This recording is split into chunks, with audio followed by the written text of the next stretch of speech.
Здравствуйте, мои дорогие! Я снова рада видеть вас на своем канале. Ну что, девчоночки, сегодня новый урок. Поехали! Итак, продолжаем мучить себя коррекцией.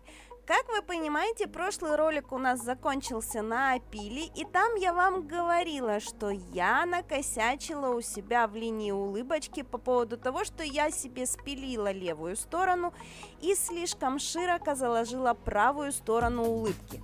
Поэтому на данном этапе прорисовочкой я подрисовываю те куски, которые у меня выпилились, и стараюсь сохранить равномерность улыбки. А еще на среднем пальчике у меня кусочком пропилился материал, которым я поднимала кончик на коррекции, поэтому это место я тоже закрашиваю белой красочкой. И сейчас на этом этапе это видно, но после перекрытия финишем совершенно все соберется в единую кучку и ничего видно не будет. Поэтому не страшно делать вот такие вот ошибки, потому что они безумно легко исправляются. Хотя, конечно, если бы мы рассматривали конкурсную работу, то такие ошибки недопустимы в принципе. Но поскольку работа у нас салонная, причем делаем мы ее на себе, да если бы даже делали на клиенте и что-то пошло не так, лучше знать, как это исправить, чем биться в истерике и не знать, что с этим делать. Потому что всегда и везде может что-то пойти не так. А поскольку выкладной френч это довольно сложная работа, здесь нужно учесть и проконтролировать очень много нюансов, и каждый нюанс может испортить ваш конечный результат, то вот такой вот небольшой лайфхак вам безумно пригодится в жизни.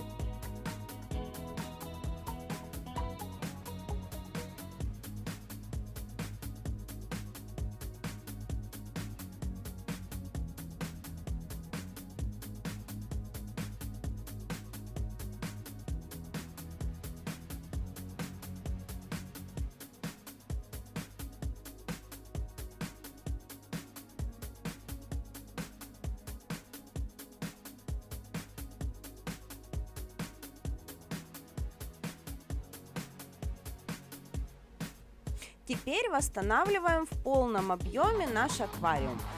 Все места, которые у нас находятся по краям ноготка, они и должны были выпилиться, потому что в данном случае материал в этих зонах должен сойти на нет, то есть на минимум, слиться полностью с натуральным ногтем без какой-либо ступеньки. И поскольку никакой ступеньки нет, нет толщины материала, в которой бы сохранился наш аквариумный дизайн. Поэтому даже закладывая аквариум, я не прорабатывала эти моменты, потому что я знала, что они спилятся. А теперь красочкой поверху дорисовываю линию, прорабатываю все вот эти вот участки и делаю небольшую растяжечку белого цвета на свой аквариум. Это у меня дополнительно добавляет объемности моему аквариуму, и видно сразу, как все нижние части проваливаются очень глубоко. Вот всегда, когда я себе делаю коррекцию, я распиливаю безымянный палец. Безымянный и мизинец. Остальные пальцы как-то вроде нормально получается, а вот эти два пальца страдают просто каждый раз. Расскажите мне, пожалуйста, какие пальцы выпиливаете себе вы, когда делаете коррекцию?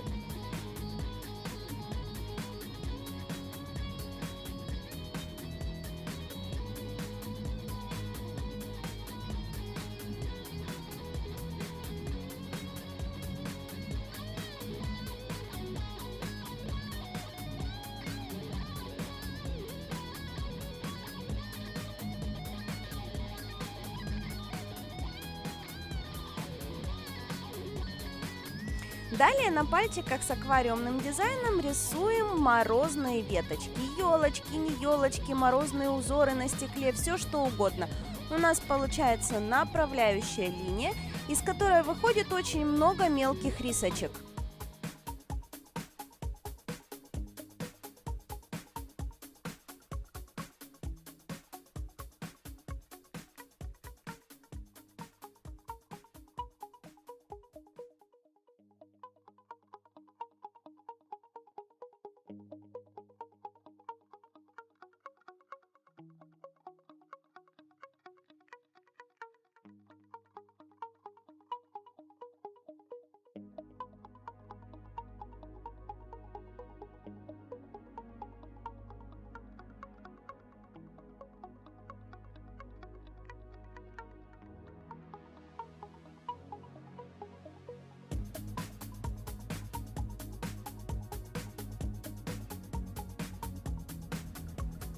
Перекрываем нашу готовую работу финишем, и на этот процесс можно смотреть бесконечно, потому что именно на этом этапе проявляются все блестки, все начинает гореть, блестеть, переливаться, и видно всю красоту того мусора, который мы туда напихали.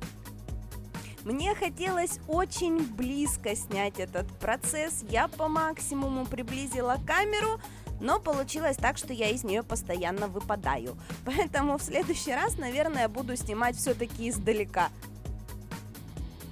У меня с этим дизайном ассоциации по типу северного сияния, какой-то такой новогодней светлой ночи, очень зимней, очень снежной.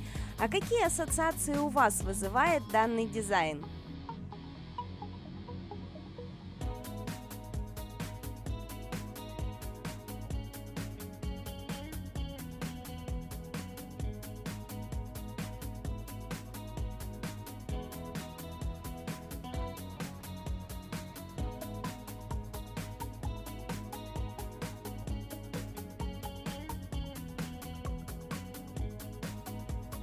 После просушки финишного покрытия переходим к завершающей стадии нашего дизайна. Здесь мы думаем, чего бы нам еще хотелось сюда добавить. Мне почему-то захотелось в данный момент добавить себе рамочку по краю ноготка и засыпать это все акриловой пудрой, но, как я поняла в процессе носки, на моих руках это просто нереально, потому что эта вся пудра, особенно на большом пальчике, как вы знаете, я его использую в качестве палитры. Так вот, в эту пудру набился весь гель-лак, который я туда клала, все пигменты остались в этой пудре. И вот сейчас прошла уже, наверное, неделя, выглядит, конечно, это не очень, надо спилить все и просто перекрыть финишем. Поэтому при использовании присыпушки пудрой учитывайте свою жизнедеятельность и жизнедеятельность клиентки. Если ваша клиентка очень часто общается с какими-то пигментированными вещами, если она повар и часто чистит морковочку, допустим, или бурячок, или она парикмахер и красит волосы, или она еще что-то делает очень часто и очень цветное, пудра будет пачкаться дико. Она будет дико пачкаться и ничем не вымываться.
Вот, собственно говоря, вот такие ноготочки у меня получились. Все вы их, конечно же, уже видели на канале, я с ними выходила в прямые эфиры.